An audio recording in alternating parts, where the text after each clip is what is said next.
প্রকাশনা শিল্পের অস্তিত্ব রক্ষা ও কার্যকর আয়োজনের স্বার্থে অমর একুশে বইমেলা ২০২৬-এর সময়সূচি পরিবর্তন সহ ৪ দফা দাবি জানিয়েছেন প্রকাশকরা।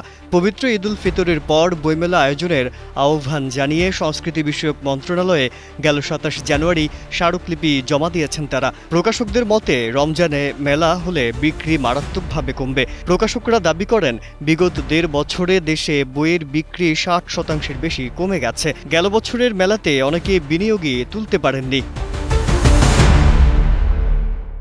এছাড়াও রমজান ও ঈদের ছুটিতে শিক্ষা প্রতিষ্ঠান বন্ধ থাকায় শিক্ষার্থীরা ঢাকায় না থাকার ফলে পাঠক উপস্থিতি কমে যেতে পারে বলে আশঙ্কা প্রকাশ করেছেন তারা। ৪ দফা দাবির মাঝে রয়েছে ঈদের পর মেলা আয়োজন, স্টল ভাড়া মওকুফ, বই কেনার প্রণোদনা ও সরকারি বই ক্রয় নীতির সংস্কার।